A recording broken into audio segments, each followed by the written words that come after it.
When you travel to a place that's foreign to you, and you engulf yourself into someone's culture, and you really get out of your comfort zone to understand people's motives, that's when traveling becomes learning. Think of me when you walk into the sea. I don't care when you come or when you leave. Just think of me when you walk into the sea. And I don't know where I'm going no more. I don't think about it much. Hi, my name's Jorge Sanchez-Quizena. I'm a director and traveling videographer. Traveling has always been a part of my life. When I was 3 years old, my mother and I escaped the oppressive rule of the late dictator Hugo Chavez.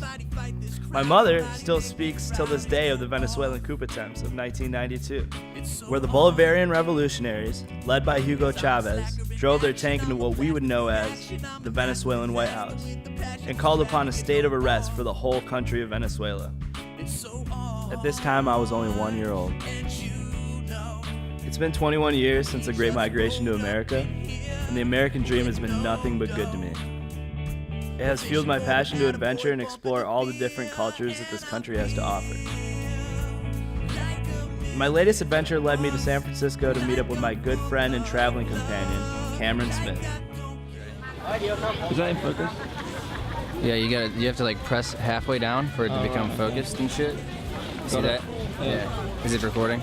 Yeah. Alright, welcome to the Chiang Mai market on Sunday. Let's go get my ass a fruit smoothie. Oh wait, that's supposed to cut. I met Cameron hitchhiking the island of Maui. We both had close to nothing in our bank accounts, so I knew he was going to be a perfect addition to the trip.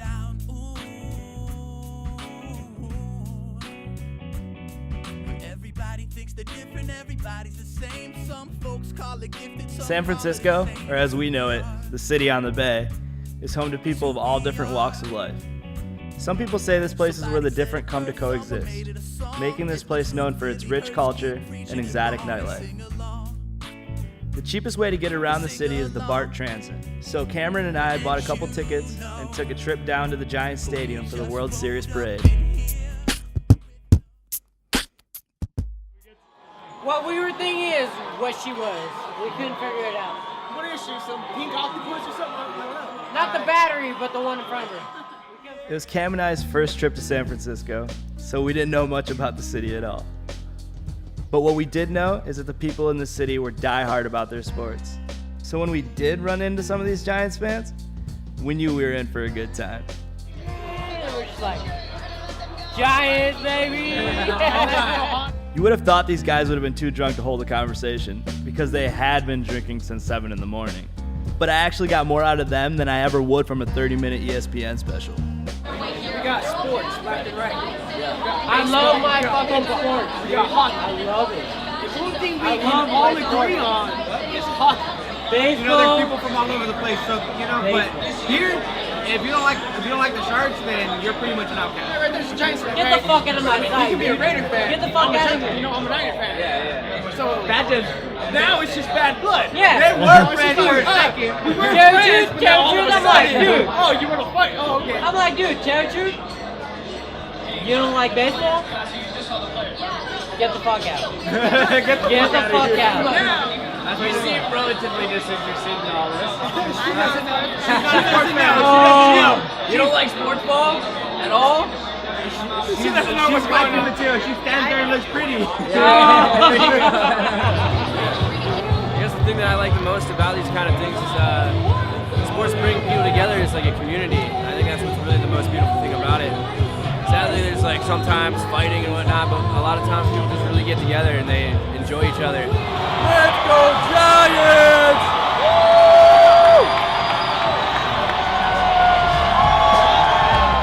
We were already excited to be in San Francisco, and on top of that, we were in town for the World Series parade. Man, this trip was already starting off on the right foot.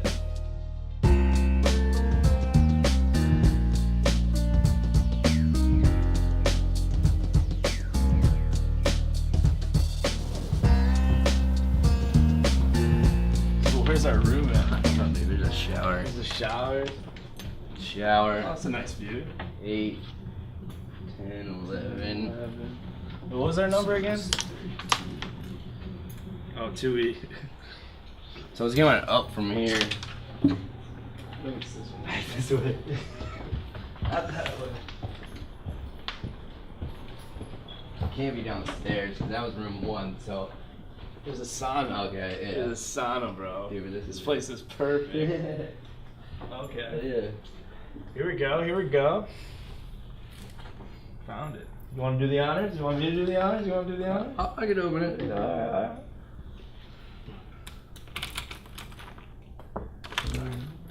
Dun, dun, dun, dun, dun, dun, dun. Green Tortoise Hostel, San Francisco. This is Evan. How can I help you? No, we don't have a buffet. Well, when you come here, it's a very communal atmosphere. You stay at a hotel, then you just kind of shuffled into your room, and you know, you kind of hide from people, even if they're like standing right next to you in the elevator. You have a very, I don't know, it's very segregated at a hotel, whereas at a hostel, you're like, you make friends right off the bat. You walk into your dorm room, oh hey, nice to meet you, blah blah blah. It's like, oh, where are you from? You know, it's like you can't not make friends here. Every traveler has a story. And when you stay in a hostel, you are surrounded by nothing but travelers. Some traveling for business, some for pleasure. Whatever the motive, there's a story behind it. So I make sure to keep my ears open for others' stories, because there's always a lesson behind them, and you never know what weird customs you can pick up on. What is your favorite? Sorry to ask you again. But what's your favorite part of the hostel? Part of this particular hostel. What do you think is the best thing here? The people that like come through here. Yeah? It's about the people? Definitely. It attracts like the right kind of people. The volunteering. They volunteer to cook. Yeah. And it's a really good way to meet everyone. Like on my first day, I was really like, oh, I don't know anyone. And then I just That's exactly what I chopped did. some veg and met the crazy chef. It's really cool. He's an awesome. Julio. Yeah. See, the first thing that I noticed and that I was the most excited about was the fact that there's a washer and dryer. I've never seen that before. In a hostel? I was extremely excited. Jeez, you've been going to some shit hostels. Well, yeah, well, I mean, most of them were in like Asia, But so like you had to pay 30 baht in like Thailand to leave.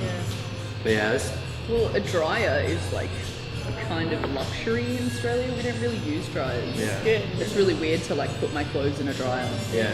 But I was just like, okay. It's America for you. What are you guys doing? Oh, okay, that's where it's like bumping tonight, huh? They closed down the street. Yeah. So we got all different costumes here tonight. You can choose from your assortment of a jogging hat, a sombrero, skeleton mask. Hot dog costume makes me look even skinnier now. I'm from the streets, bruh. From the streets. Gotta give the ladies what they want, right? Yeah. Most hostels usually host events or social gatherings where travelers can get together and have a good time. For this particular Halloween, the Green Tortoise was hosting a beer Olympics, and Cam and I found ourselves being two of the only Americans in the sea of Aussies, Chinese, British, and any other beer drinking country you can think of.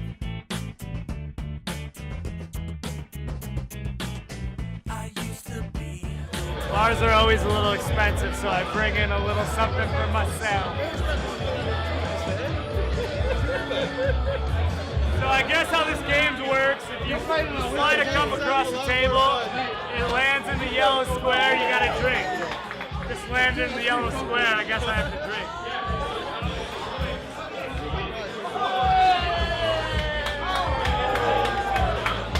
That's for the motherland! Whatever color it lands on, you have to drink from.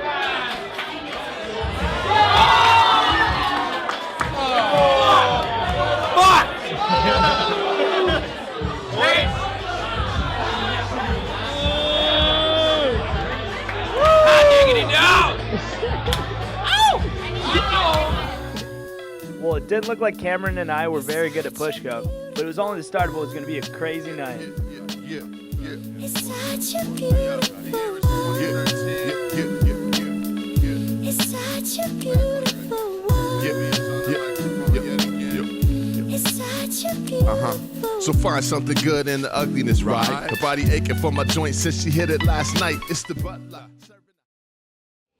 Dude, basil with eggs is fucking bomb. Right? I didn't even get basil. Shit. Almost all hostels provide a kitchen. This one provides free breakfast every morning. But it looks like I might have overslept. So I ran over to the corner store to pick up a carton of eggs to whip up breakfast for me and my new friend Ted. I was looking for a hostel because I love staying in hostels. And all the other ones I saw and that stuff were like kind of in the ghetto. But then this one is like really in the middle of nightlife. There's a lot of things to do around. It's close to tourist spots, so hey, it seemed like it had really good reviews. So. And is this your first hostel?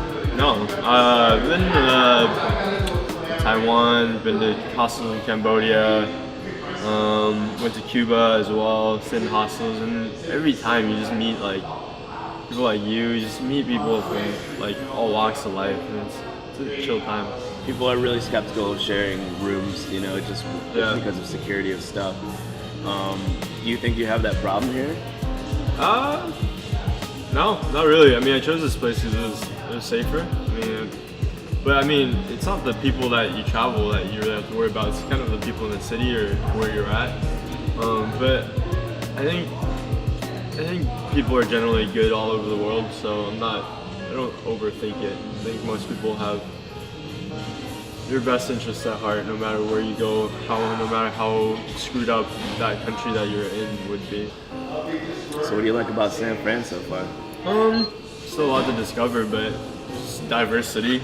It's got a lot of history, a lot of things that are going to happen, and a lot of things that have happened. So it's just a city you can really delve into, you know. After breakfast, Ted invited us north to Napa Valley. He had a cousin in town, so we saved some travel fare and got to travel in comfort.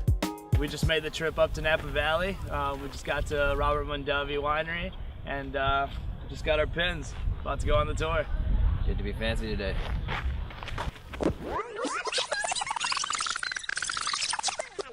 Fresno Street, then turn right onto Fresno Street. I feel like shit. Drank way too much rum last night. Hopefully these vineyards give me some fruit, some energy to live, to make it through the day. I don't usually get car sick though. Unless I'm like hungover. But like in Lao, my friend, this guy that I was traveling with, he didn't think he was gonna get sick, but they passed out all these plastic bags, and he was like, "No, man, that's not me. I'm gonna be fine. I'm gonna be fine." Like 2 hours into the trip, we were like winding down the roads, and this dude fills up 4 bags. Oh God. Yeah, it was so gross. I feel like crab, just puked by the car. Sad reality of things is I just feel like shit. And the only way to fix it is get drunk again.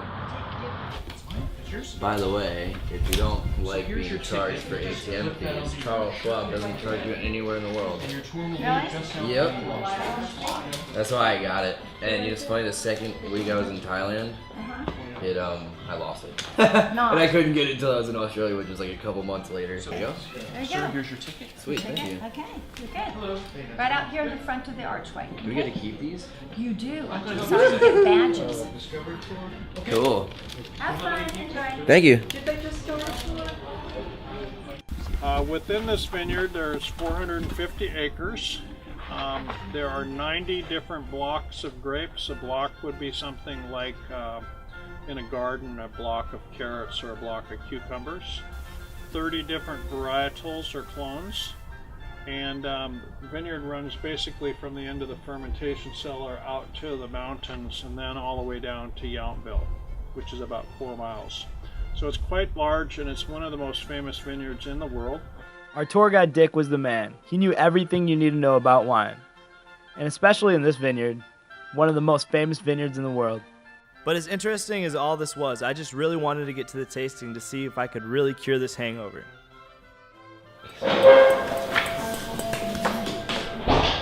This is real crystal.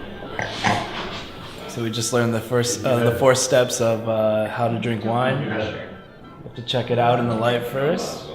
You have to swirl it around and take a good smell. Oh, and then you just drink it. It's beautiful. Robert Mondavi's wine vineyard is known for its large assortment of wines, from your sweeter Merlots to your crisp and fresh Chardonnays. Their impressive water reservoir techniques keep the vines watered even through the recent alarming California droughts. Their innovation in all aspects of farming make this place a holy grail for wine connoisseurs all over the world. Well, after the tour, we're officially certified wine tasters. Feels great. I know, right? Mondavi himself bestowed this upon us. What are you drinking there? I got the 2012 Merlot. What do you got? I have the Napa Valley 2012 Chardonnay. How is it? It's white. It's a white wine. It's pretty good. Wine tasting can really satisfy the palate. But wasn't satisfied were our stomachs. So we headed down to the city and down to Pier 39 for the famous San Francisco clam chowder bread bowls.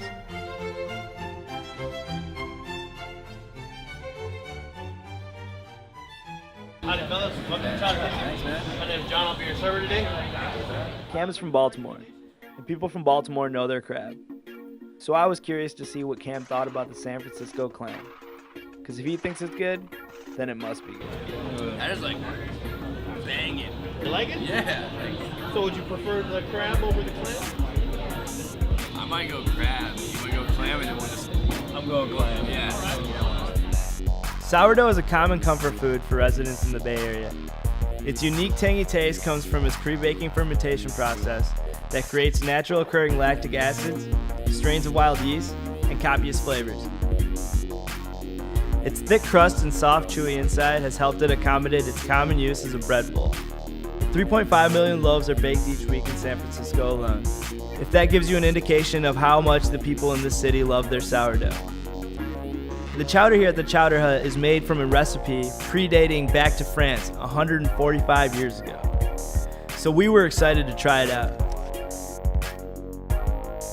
Here we go. Clam chowder, baby. I got another sip of that beer. I'm just really glad that I'm using like my bread as a spoon. Yeah, it's a good way to eat your utensils, huh? Yeah. I'm getting really full though, like really quickly. You want to try some more of this? Try some of your clam chowder. I'm usually not a chowder person, but Yeah. this is so good. Yeah. I think the reason why I got this is just make me feel like I'm kind of back in Baltimore again, you know? Give me that East Coast feeling. East Coast feeling on the West Coast. Yeah. I couldn't have asked for a better day.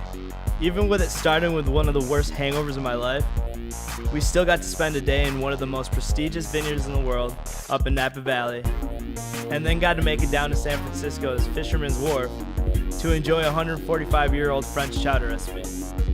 I'd say that was a good day. After dinner, we got a call from Ted and his cousin inviting us down to the Day of the Dead parade. It was our last night in town, so we couldn't miss out. Oh yeah, we ran into what looked like some of the last of Heisenberg's stash.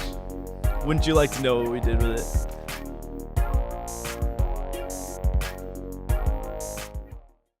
Yeah, the Day of the Dead skull back there we actually made last year. It's made out of Marxist literature. But that's how we celebrate That's in the so city. The Mexicans do it the biggest. I mean, Mexico City right now is just a wash of color and sugar skulls. Dia de los Muertos, or the Day of the Dead, is a day when families, mostly Latin, come together to celebrate the lives of loved ones that have passed away. The streets are covered with roses, pictures, and remembrances. But what makes this Day of the Dead unique is that the people in San Francisco aren't just mourning the lives of the past ones, but they are using the celebration as a cry out against the unjustifiable wrongdoings happening in their very own backyards, from police shootings to unrightful evictions, leaving many homeless. For called no-fault evictions. Since land values have been skyrocketing here in San Francisco, and since rent prices have been going way up, what these people have been doing is they take their building out of business, you know, so they kick everybody out, and they legally are allowed to kick everybody out as long as it's not in business for like a month. Then they put it back into business and they like triple rent. It's a way to get around things like rent control. So our mission, no eviction, this parade in particular is in opposition to that act, and it's trying to get the mayor and the state to really oppose that. Hello. You guys having a good time? You're on the documentary. We're celebrating our, well, mostly the dead people that have been slaughtered by the policemen for no reason. They just like shot them. Right? Alex Manto is training to be a cop too, and they shot him. It's pretty intense. Yeah. Awesome. Okay, see you soon. I'll see you later. It's good to see you. Bye. Take care. So yeah, this is Day of the Dead. It's our neighborhood, you know. The realities of life are sometimes difficult, and every community has their own struggle. Traveling allows you to see these struggles that you might not have seen before. It allows you to grow this unknown empathy you never knew you had. Life isn't always easy. But on a lighter note, we still had a parade to get to, and we also had to find this Day of the Dead bread that everybody was talking about.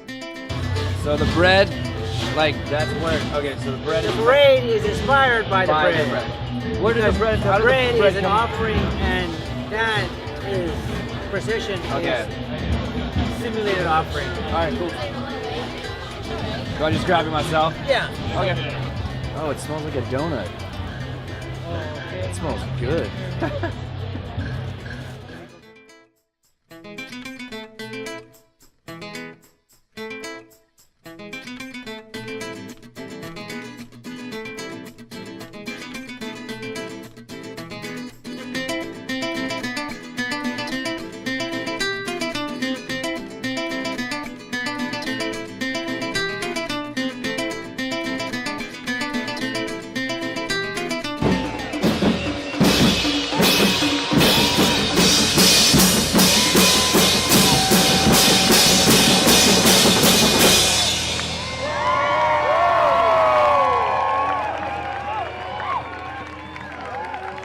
San Francisco's been amazing. Parades, you know, Giants won the World Series. Our hospital was off the chain. Napa Valley was awesome. We did a lot of things in the past 2 days. We did so much stuff now. I haven't done that much stuff in a long time. I've been to more parades in the 2 days, 2 days we've been here than like my whole life. I know, right? Right? Yeah, Right? Yeah. Cool. So, hell yeah, man. Should we go catch our train? Yeah, we can probably go catch our train now. All right. This is good. You guys should try this sometime. Thank you, San Fran.